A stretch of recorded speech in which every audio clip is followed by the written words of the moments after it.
At this time, I'd like to go ahead and call the Kodiak Island Borough Assembly regular meeting to order.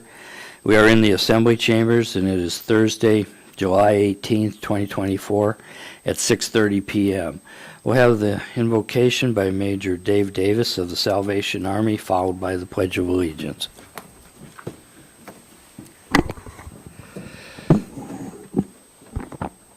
Thank you, Mr. Mayor, Assembly members, and staff. Join me, please. Gracious Heavenly Father, we give you the praise and glory. We thank you for the privilege to be living here in the Kodiak Island Borough. And Father, just now we lift up our mayor, our assembly members and staff, and ask your continued blessing upon each one of them.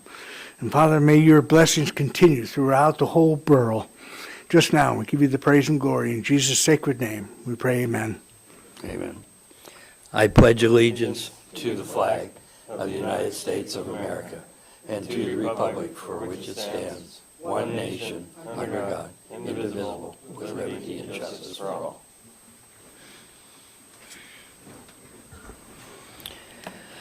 We are gathered on the traditional homeland of the Supiaq-Alutiiq people, and we acknowledge the 10 tribes of the Kodiak-Alutiiq region. We recognize the Alutiiq culture that enriches our community to this day. Roll call, please. Mr. Ames. Here. Mr. Griffin. Here. Mr. Ledoux. Here. Mr. Sharrett. Here. Mr. Smiley. Here. Mr. Turner. Here. Mr. Whiteside. Here. Mayor Arndt. Here. You have quorum. Thank you. We have approval of the agenda and consent agenda. Scott? Move to approve the agenda and consent agenda. Second. All right. Scott, go ahead. Move to amend the agenda by removing the following 3 items. Number 1, contract number FY 2025-05, agreement for the provision of destination marketing and tourism development program with Kodiak Island Convention and Visitors Bureau, Discover Kodiak. 2, contract number FY 2019-25B, amendment number 2, with Waste Connections of Alaska Incorporated, doing business as Alaska Waste for residential and commercial solid waste collection and recycling services. 3, ordinance number FY 2025-03, an ordinance of the Assembly of the Kodiak Island Borough amending Title 8 Health and Safety, Chapter 8.25, solid waste collection and disposal, to clarify language and requirements for solid waste services. Do I have a second? Second.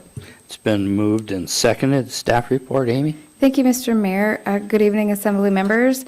For number 1, the contract with Discover Kodiak, the Assembly last week asked for those 4 quarterly reports from Discover Kodiak. I have heard from Discover Kodiak. They have sent over 4 quarterly reports. They are going to come in person sometime over the next couple of meetings and deliver those reports in person. And I told them that we would address their contract as soon as that's over. Then for the next 2 items for contract amendment number 2 to fiscal year 2019-25B and our ordinance fiscal year 2025-03, earlier in the week we realized that the lawyer had not seen the amendment and the ordinance side by side, and the solid waste committee, contract committee had gone through a lot of the issues, and we've asked questions along the way, but we've never looked at the amendment and the ordinance change side by side, so we thought it was a good idea for him to review it before we move that forward. So I asked Deputy Presiding Officer and Mayor if we could push that by 2 weeks. So you will see it again next week in packet review for the ordinance introduction on August 1st, and then that amendment on August 1st as well. Thank you. Any discussion on the motion to amend? Roll call vote on the motion to amend. Mr. Ames. Yes. Mr. Griffin. Yes. Mr. Ledoux. Yes. Mr. Sharrett. Yes. Mr. Smiley. Yes. Mr. Turner. Yes. Mr. Whiteside. Yes. Would anyone like to change their vote? Motion passes. 7 yes, 0 no's. And we'll do a voice vote on the motion as amended. All those in favor say aye. Aye. Opposed, same sign. Motion carries unanimously. For the public's information, on the consent agenda was approval of the regular meeting minutes of June 27th, 2024. Next item we have is citizens' comments, and these are agenda items not scheduled for public hearing and general comments. The local phone number is 907-486-3231. Toll-free number 1-855-492-9202. Ask you to sign in and state your name for the record. Turn on the microphone before speaking. Address all remarks to the assembly as a body and not to any member thereof. If calling in, please turn off any listening devices to prevent feedback.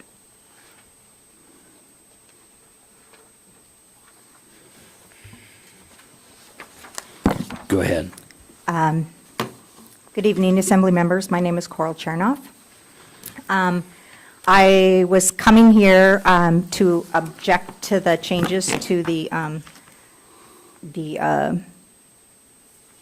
solid waste contract and the ordinances. So I guess I won't have to speak on those, but I would like to note that I do object to those changes for the reasons that I have sent you all 2 emails, about 7 or 8 pages of letter. I felt like there was a lot of reasons. But I think tonight I'll talk about, I was hoping it would be on the agenda and I could suggest another option, which was to vote the whole thing down, vote no on everything. My reason being, I think the process has been a little bit flawed, and I would like to recommend that the borough put together a process and a framework for bringing amendments forward.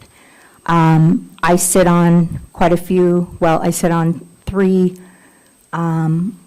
boards that deal with federal and state regulations for fish and game and birds and wildlife. And so I deal with a lot of specific language and there's a specific process.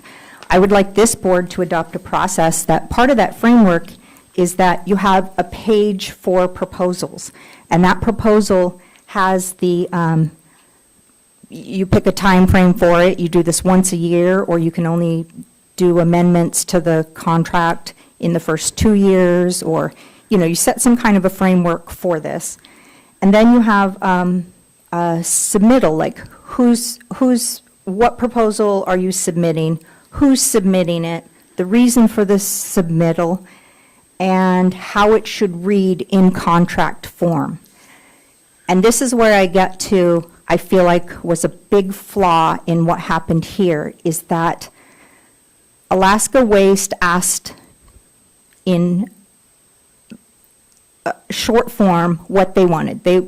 So it was their amendment, and then borough staff went and spent borough staff and time and assembly time on crafting this amendment for the other party of the contract. So I feel like that's an awkward situation. If one side of the contract is crafting an amendment for the other side of the contract. I feel like Alaska Waste has their own staff, they have their own legal team, and they should bring their own amendments forward and should spend their time on them. And so Thank you, Coral. I thank you for listening, and have a good evening. Anyone else wishing to come forward and speak under citizens' comments?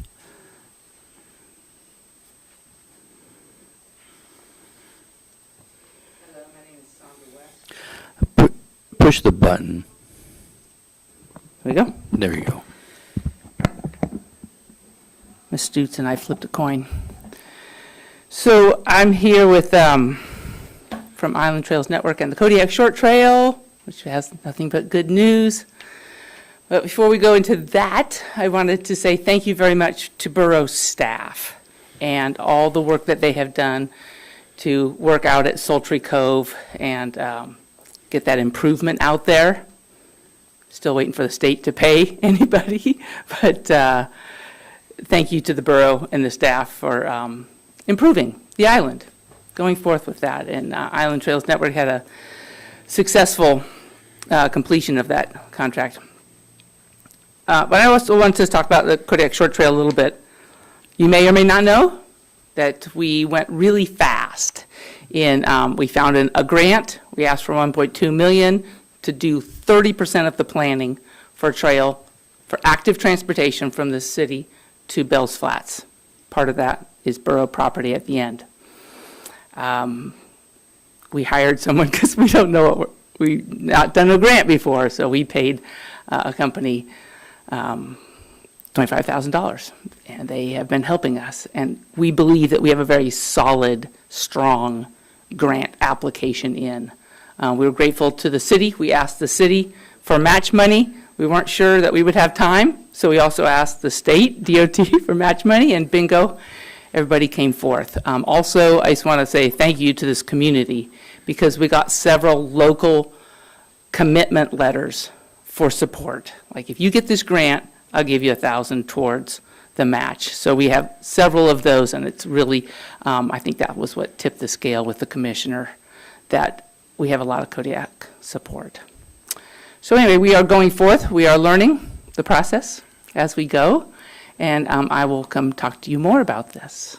I have nobody at home waiting for me and no job, so I'm the one that gets to be the spokesman at the late evening meetings.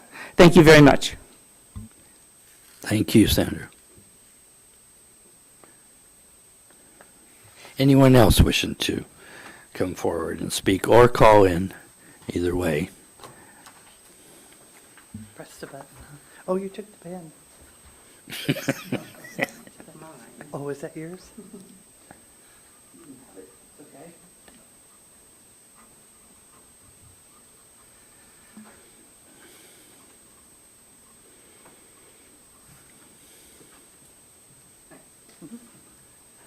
Well, good evening, Mr. Mayor and Assembly members. I'm happy to be here, and I'm happy to come here with something that's going to be fun and exciting. On August 7th, we are going to have a 60th anniversary of the Tustamina coming to Kodiak.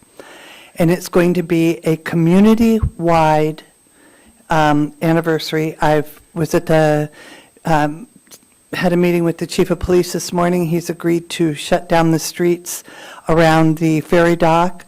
I've gotten a confirmation from Lisa Murkowski, who will be coming.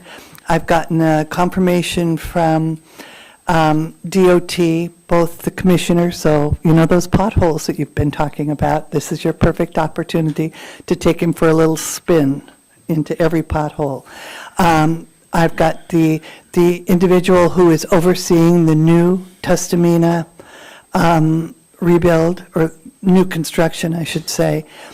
And the American Legion has offered their barbecues, so we can barbecue, and we're hoping that we're going to get some hot dogs and hamburgers from them. The harbor master is involved. The Chamber of Commerce is involved. I've talked to the city mayor, and now I'm here because I keep missing your work sessions. Either I'm out of town or something's come up. I'm here to ask for money. I would like to ask for $1,500, if that's reasonable. The city has also agreed that they would contribute. And I want to emphasize, this is a city-wide party. I've talked to the captain from the Tustamina. He will be picking up people in Port Lions and Uzinki and bringing them. He's showed me the decorations, that the Tustamina is going to be all decked out. And this is something that we can do for them. When I talked to DOT and the people from the Marine Highway System about the Tustamina, and, you know, I'm always beating the drum, they have said, hands down, without question, the Kodiak area is their favorite #1 area because they have more support for the Marine Highway System in our communities than they do anywhere up and down the coast. And this is a way for us to say, Yahoo, we're here, we're looking forward to the new Tustamina, you see how much we need it, and it's going to be fun for everybody. The Lions Club have offered their tents, so it's really going to be a community-wide effort to put this on, and so I'm here asking for money. And I thank you all. Thank you, Louise. Thank you for coming, and we'll discuss that a little bit at the next work session, too, for you. Thank you. Anyone else wishing to speak under citizens' comments, please come forward or call in at this time. Hearing and seeing none, we'll move on. The next item we have is Borough Manager's report, or, excuse me, committee reports. Is there any committee reports? Borough Manager's report. Thank you, Mr. Mayor. Since Sandra is here, I will tell her I did sign a ITN invoice that's going through AP today, so you should have some money tomorrow. So that's rolling through. This summer, the Alaska Municipal League is holding their summer legislative conference here in Kodiak. It's going to be happening for assembly members who want to attend on August 14th and 15th. It's going to be at the Canna Marketplace. I realize you can't click on the paper URL there, but it's not too hard to type in if you're interested, or you can contact the clerks because they'll probably be paying for it for you. So I think it's a great way to go see what the mayor is always doing at AML and me as well. There is a mayor and managers conference that happens on the 13th, so we will be involved the 13th through the 15th. But it gets over around 1 on the 15th, so there's plenty of time to still come to the meeting that night, so it shouldn't interrupt our meeting schedule at all. I have included the conference agenda if you want to know what's going on those 2 days. If you just flip further back, you'll find. And since Representative Stute started, there is another ask for borough money, and that's for the AML breakfast that's held on the second day. That request is coming from the Kodiak Economic Development Corporation, and they have a pretty fancy flyer that is in your packet in the back. They have 3 levels in which we can give at $250, $500, and $1,000. So if we're going to add the other ask to a work session, maybe we'll add that one to the next one as well. I did some research since our last meeting about formerly used defense sites and got hold of our Alaska FUDS project manager. Joshua went through a lot of FUDS information with me, and we talked about the range. This will be the one main thing that's on the agenda tonight is that lease, and so I wanted to make sure that we asked the question about the rifle range becoming a FUDS site.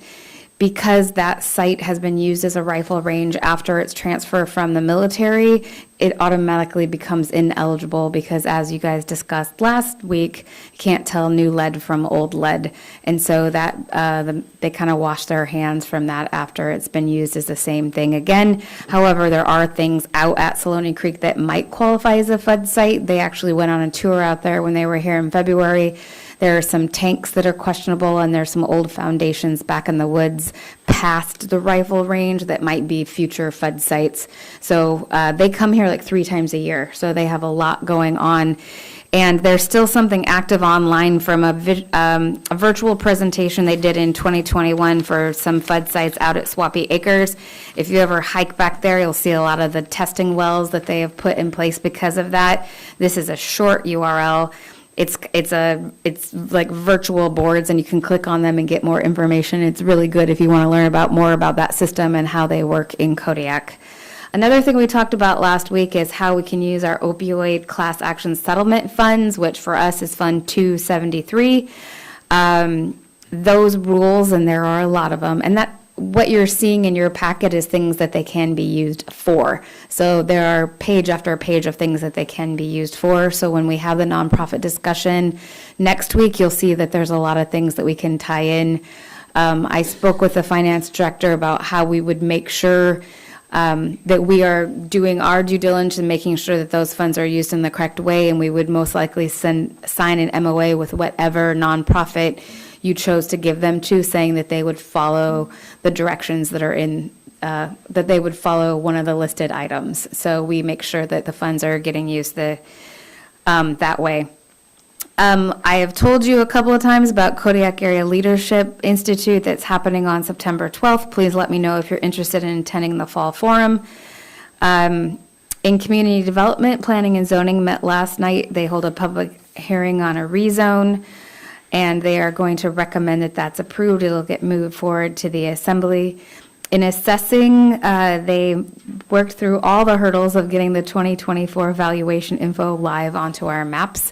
So when you go and click on a property, if you did it a couple of days ago, you would have had the 2023 values, but now it's all updated with the 2024. So thank you to SEMA and all of the people in IT that helped that happen. Field work, and we're probably just going to say this every meeting all summer long. You're going to see assessing staff in Menashka, Bells Flats, Chiniak, and Pasag doing their live inspections. For senior citizen and disabled veteran exemptions, we have 15 that are, we're waiting to be, what assessing does is they go in once a week and they look at all of the exemptions that are still out with the PFD to see if they've been approved yet. So about once a week, we find out if those exemptions are going to be good or not. So 15, if you remember what we had last year, 15 looks pretty good this time around. So they're doing a very good job at reaching those folks. In engineering facilities, we just met this afternoon with the GSA representatives for the KFRC building, and we talked about lease rates, our decontamination system. We talked about divers. We talked about the carpet replacement that happened everywhere except the library, and the fact that we are storing all the carpet for the library. And we just kind of got to go through all the checklist of things that have been hanging around with that lease, so that was very good. For the hospital, it's not an official HFAB meeting, but we do have a meeting set with Providence for August 8th. To set priorities. Dale Ron's coming down. I call them Big Providence. Canna calls them Mothership Providence when they come to town. So the Providence folks are coming in, and we're going to set priorities off our maintenance list with them on the 8th. Then the only other new stuff is that we know our ADC solid waste inspection is going to be happening in the middle of September. We are going to advertise or put out the RFP for the Baylor 4 replacement, most likely tomorrow. And then as we deconstruct the Peterson roof, and we have all that foam come off, instead of it going straight into the landfill, they set it aside and have open hours for people to come in that might want to use that foam. We don't have a time set up yet, but as more foam comes off, we will set up more times for the public to come to the landfill and pick that up. We did hire a Baylor 1 operator, and I had to ask if there was a vowel that was missing in his last name and then figure out how to say it. It's Herdlicka, and he starts on the 26th, so we're very excited to have Keith Moran's position filled, and that will fully fill that side of the landfill, so that's wonderful. The Peterson roof is about 70% completed. When they get a good weather day, they fly. They have 2 teams up there, one for demolition and one to put the new roofing on, and it's pretty amazing to go up there. I went up Wednesday morning and got a tour, and they found some of the exterior insulation finishing system, which they call EFIS, has some pretty good rot on the outside of the back side of the building. That will not be covered in this roofing project, but it is something that we need to keep an eye on, and that might need, there is, Dave, what do you say, like a 6-inch gap between the outer wall and that concrete EFIS system? And the project manager stuck his finger in there and could just peel out the wood. So there is some moisture issues in that. So we're going to be keeping an eye on that. And I just want to take a second to thank Dave and Cody, our new project manager. Their roofing expertise is amazing on this project, and they're able to go in and talk, whether it's the JM product representative who's up here inspecting things or either roofing team. They're doing just a great job in sharing their expertise and making sure that everything gets done on time. Monday, the KIBSD board passed their capital improvement list. That's what ENF staff had been working with their maintenance staff on, so that was great. And then not really related to the school district, but in their parking lot at East Elementary, there's a little sinkhole that's developing. So staff is working with the city of Kodiak to cut out a little piece of that asphalt and excavate with a Vector truck. And I had to look that up because I thought that he spelled tractor wrong or something. But it's a big vacuum truck, pretty amazing. And they're going to see, they think it's probably a damaged utility line. So we're going to try to get that all fixed up before school starts. The leachate treatment plant staff has been attending all kinds of training about PFAS and learning about emerging methods to treat PFAS in leachate. and looking at new ways. That is not part of our requirement yet, but I'm really happy that they're ahead of the game and finding out how to treat it. And they've been interviewing for the operator trainee position at the leachate treatment plant, so hopefully we'll have that filled soon too. At Long-Term Care Center, we have that field with contaminated soil. That cell has been spread in over the summer. They're going to stir it mechanically. It'll be tested again at the end of the summer to see if it's been successfully remediated. In finance, the final audit for fiscal year '24 will be completed in September, and for fiscal year '25, in addition to the Harris to Tyler conversion and being short-staffed, they are somehow fitting in a digital budget book. So that budget book that you get in the mail every year will also be available digital, and we're going to slowly transition to digital. We'll see how that goes. I know, look at the mayor, he's like, I want my paper. But I think it's going to be a great thing for the borough, and it'll be easy to access all year long in the full book form. So I think that's going to be great. In IT, they got 36 firms that submitted for their security audit. Those are all due to be scored by August 1st, which is right around the corner. So you'll see a request to approve that contract right after that. They are working on a business continuity and disaster recovery. We've talked about power outage protocols, but we're talking about tsunamis and bad storms, and how will the borough run, and how will we access our IT if we have something catastrophic happen. They are doing a great job working with the clerks to update IT and our records retention, which you will see coming in upcoming meetings, but I won't steal Nova Thunder. And as I mentioned before the meeting, the new laptops are in. There are a couple of key staff members that have got them, and they're getting them flashed for assembly members too. So those should be coming very soon. And then that's it for my report. You'll see the agenda for AML, the request for funding that breakfast, and then those rules. The rules for that money printed this week, they are in your packet online for next week when you have the discussion. So if you don't have this with you, which I'm assuming you won't, they are available online digitally. And if there's any questions, I'm happy to answer.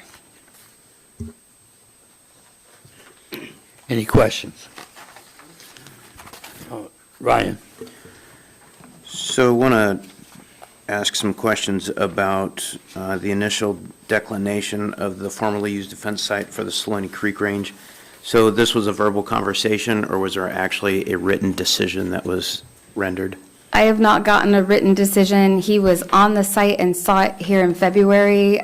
Dave took him out and toured the whole area, and he said that because of the use, no, it was just verbal. That answers your question, right? If I may continue. So my experience with FUD sites is I've successfully been able to get 5 through my professional career. All of them started with a declination. All of them always have 100 reasons why they won't cover it. This is probably one of the easier ones to continue to push, so I would love to see the staff continue to push, and it starts with a declination letter.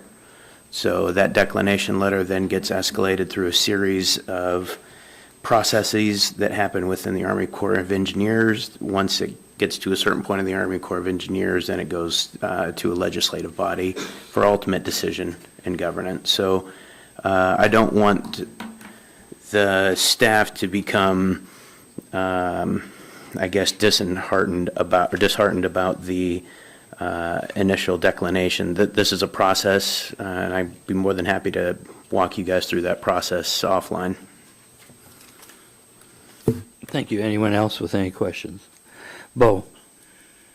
I don't know if I'm getting ahead of myself here, but regarding the opioid settlement, while we're investigating who could possibly utilize these funds, I'm going to propose we allocate some funding to the Brother Francis Shelter, Kodiak Women Resource and Crisis Center, and the camp organization. Okay. Anyone else with any comments or questions? Seeing none, we'll move on. The next item is messages from the borough mayor. I traveled this week, just got back Tuesday night. I will plan on giving a report on that trip. There was a lot that was going on, and I'll do that next meeting. So, next item we have here is going to be resolutions. We have resolution number FY 2025-5, a resolution of the Kodiak Island Borough Assembly authorizing disposal by lease of Lot 1 and Lot 9, U.S. Survey 2539 to the Kodiak Island Sportsmen's Association for purposes of managing the Saloni Creek Rifle Range and providing a range caretaker site. Scott? Move to adopt resolution number FY 2025-05. Second. It's been moved and seconded. Staff report, Amy? Thank you, Mr. Mayor. Back in April, we looked at passing this resolution, and there was some language in there that we didn't have a good grasp on why it was in there. So we worked with KISA on the types of weapons allowed and muzzle velocities that would be allowed and why that language is there. And then we were able to take some of that out. All of the changes that you will see are on pages 4 and 5 of the lease. This, because it's a disposal, because it's over, can be up to 25 years. This has gone through the Planning and Zoning Commission, so all of that is complete, and their resolution is in your packet. So last week during the work session, when we talked about the changes, there were still some questions about the lead management plan and that we needed to clarify that language. We discussed that there was no way to date lead, and so staff decided, well, it was me pretty much, I don't want to blame anyone else, that there was one area of the range that KISA was responsible for the lead because the small arms portion did not exist when it was under the military's use. So that portion I thought was a good place to start. And we review this lease every 5 years to extend it. So if we have new information on FUD site or the EPA comes out with different things to clean up lead or whatever might happen, we have a chance to review it in the future. So in your guidelines attached to it is the goldenrod, as Nova told me, the color, with the cross-out language and what we've taken out and added in, saying that the lead management plan would just be for the small arms portion of the range, and that's where we would start. They have a year to come up with that lead management plan, and if in that plan it is required to remove lead, then they begin removing lead within 18 months. Dave and I were just out there looking at a culvert that failed last week, and we can see that they're constantly on the small arms range, cleaning it up and taking out the pallets from the backstops, and they had an excavator out there moving stuff. So this is something that they're working on already. And so I think that Patrick has a pretty good understanding of what needs to be done or what the goal is, and now it's just how are we going to do it. And that document, if you're interested, I can send it to you. The best management practices is pretty long and kind of outlines a template for ranges to figure out how to get that done in the easiest way possible. So that's where we're at, and those are the suggestions that we're making, just to move it for now to a part that they have actually used and has 15 years worth of lead instead of going all the way back to World War II. Any questions of the manager? Larry? During the work session, one of the assembly members mentioned that part of the contract has their caretaker's trailer or something. I guess the one that was there is not there anymore. But that would mean that they would have a well in that area? I don't think that they had a well there before. Dave, do you know, was there a well at the caretaker's site at Saloni? Yes, there is a well. So, well, that's what I'm wondering, because, as I read through some of the literature related to firing range contamination from World War II and beyond, that it's groundwater contamination, especially in acidic areas, and then some of the secondary metals, antimony, zinc, and copper are in the water. And I'm just wondering if we're going to be granting a cite to somebody where we don't know how contaminated the water is that, in that area that they'll be drinking. And we know there's a problem there probably. I don't know it's in the groundwater, but then we allow somebody to go there and drill a well where there could be significant lead contamination because it doesn't seem right. And I don't know if that's a good thing to do. I know that we have somebody that knows a lot more about this than I, but the research they've done is that we could have groundwater contamination. And why should we allow a well in an area that we don't know if the water's contaminated? Well, as Mr. Sherritt commented last week, that we should have signs that say non-potable water around that area, and that's something we'd have to tell them about and then test those wells. I mean, it's absolutely something you can test for. So there isn't a caretaker building there, and right now, I mean, this could change. They don't have a plan on how to do that right now. So while there was one in the past, it's very close to the road. It's before the gate. So it's not close to where the lead is from the range, but as we know, if you test dirt here anywhere, it looks like there's lead in it. So I don't know how those well samples would come out. I'm hoping, since I live right on the other side of Kashaveroff, that it's not too bad because I'm right there. So I guess we would just advise that they test the well water before they used it. Correct. And if they don't, I mean, so we're just putting the responsibility on the person that would live out there to test the water. You're putting the responsibility on the Kodiak Island Sportsmen's Association. That's where it lies All right. this time. I'm troubled by, allowing that, but I defer to the assembly on this, I know. Ryan? Thank you. So last week when we talked about this, the simple solution is just announcing that it's non-potable water. In order to turn non-potable to potable, there is a series of testing that has to meet the Clean Water Act and drinking water standards in the state of Alaska. Part of the drinking water standards in the state of Alaska are metals testing, which would encompass the lead, antimony, arsenic, chromium, bromium, things that are synonymous with ranges. So if we govern the water sources non-potable and they go through the process to change it, that testing would be on whoever wants to change it from non-potable to potable, whether it be the borough or the leasee at this point.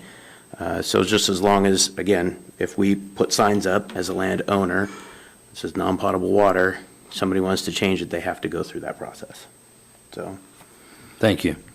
Any other questions or discussion? Question. Larry? Does this mean, the discussion about putting up signs, that's something the borough staff would take care of and do?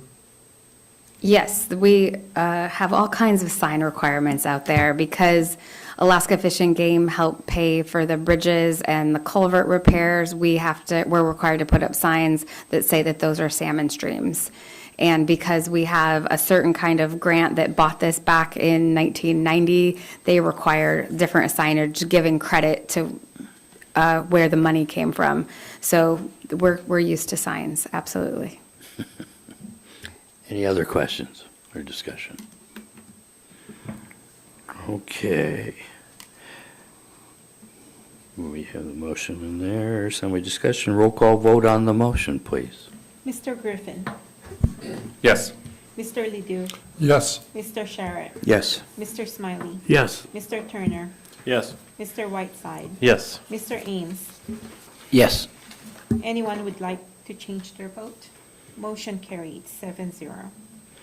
All right, and next item is other items. The first one being confirmation of the mayoral appointment to the Planning and Zoning Commission for the city seat of Ms. Tracy Craig. Scott?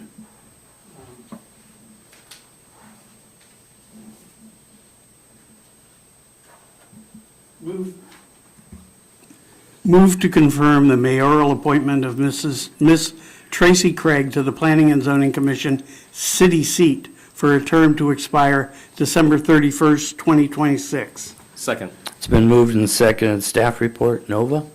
Thank you, Mr. Mayor and members of the Assembly. We have received an application from Ms. Craig, And since she's a city applicant, we have forwarded the application over to the city. The city has made a recommendation, after discussion and after voting at the city council meeting. So now it's before you for a mayoral confirmation, or a mayoral appointment and assembly confirmation. Thank you. I'll just say that I know the applicant for quite a few years, so I have no problem, and that's why I'm bringing this forward. Any other discussion or questions? Roll call vote on the motion, please. Mr. Ledoux, Yes. Mr. Sharrett, Yes. Mr. Smiley, Yes. Mr. Turner, Yes. Mr. Whiteside, Yes. Mr. Ames, Yes. Mr. Griffin. Yes. Would anyone like to change their vote? Motion passes 7-0. Thank you.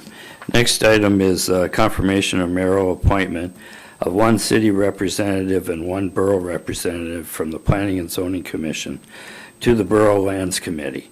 Mr. Kent Cross and Miss Sarah Fraser. Scott? Move to confirm the mayoral appointments of Commissioner Kent Cross as the Planning and Zoning Commission city representative and Commissioner Sarah Fraser as the Planning and Zoning Commission borough representative to the Borough Lands Committee. Second. All righty. Basically, the staff report is me. These were the members that I chose that I felt had the best background for what we were looking for on the committee. And with that, any questions? Seeing none, roll call vote on the motion, please. Mr. Sharrett, Yes. Mr. Smiley, Yes. Mr. Turner, Yes. Mr. Whiteside. Yes. Mr. Ames, Yes. Mr. Griffin, Yes. Mr. Ledoux. Yes. Would anyone like to change their vote? Motion passes 7 yes, 0 no. Next item is citizens' comments. The local phone number is 907-486-3231. Toll-free number 855-492-9202. Please sign in and state your name for the record. Turn on the microphone before speaking. Address all remarks to the assembly as a body and not to any member thereof. If calling in, please turn off any listening devices to prevent feedback. Go ahead, Coral. Thank you. My name is Coral Chernoff. So I happened to bring my contract with me, and I was just flipping through it while I was listening here. And I see that there is actually a contract section that I think might be worthy of looking over as you're reviewing the contract materials. It's section 14, changes in scope of contract obligations, and particularly 1402 has already proposal requirements. So it already tells how that comes forward. And under the section, contractor's proposal is deemed an offer. So the first thing that comes to mind for me is that what the borough received was for them, they've asked for the borough to change the premise verbiage to match the customer. I would have to ask, is that an offer? Like, do you consider that an offer? It also gives a timeline in which the borough has to respond. I think there's a 15-day offer response. I would say we've done 8 meetings over a period since January, and that is way over that response time.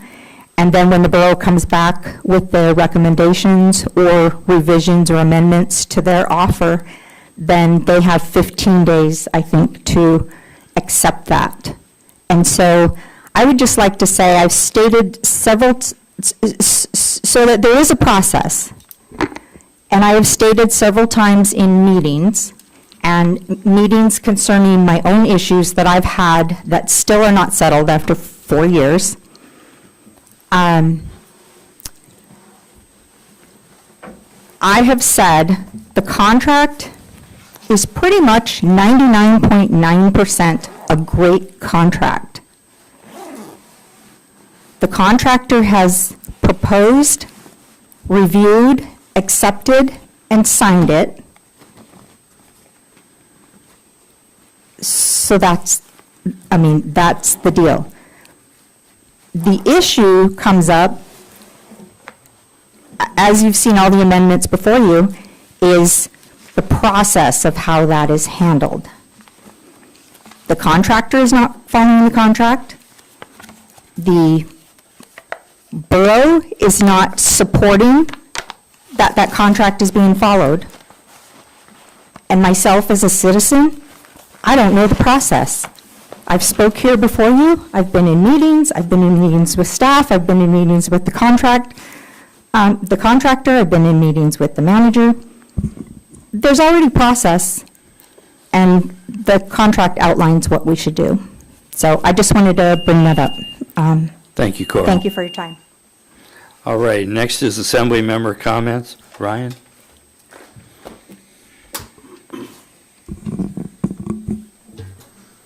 No comment. All right. Scott? No comment. Larry? I just want to thank the manager for the thoroughness of the manager's report. It provides a lot of information to both the assembly and the public, and I appreciate all the time that you put in, your staff and you put in to make this information available. Thank you. Oh, Thank you. I just wanted to thank the Bayside Fire Department and Chief Ellis and his crew. They hosted a fire extinguisher training for some biologists this past week, and it went very well, and we're very grateful for their services. Jaron? Just a reminder, August 1st is when the candidate filing period opens up. So get on it. Steve? No comment. James? No comment. Thank you. The next Assembly work session is scheduled on Tuesday, July 25th, 2024, at 6:30 PM in the Borough Assembly Chambers. The next Assembly regular meeting is scheduled on Thursday, August 1st, 2024, at 6:30 PM in the Borough Assembly Chambers. I entertain a motion to adjourn. Scott? Move to adjourn. It's been moved. Is there a second? Second. Been moved and seconded. All those in favor say aye. Aye. Opposed, same sign. Motion carries unanimously. Thank you.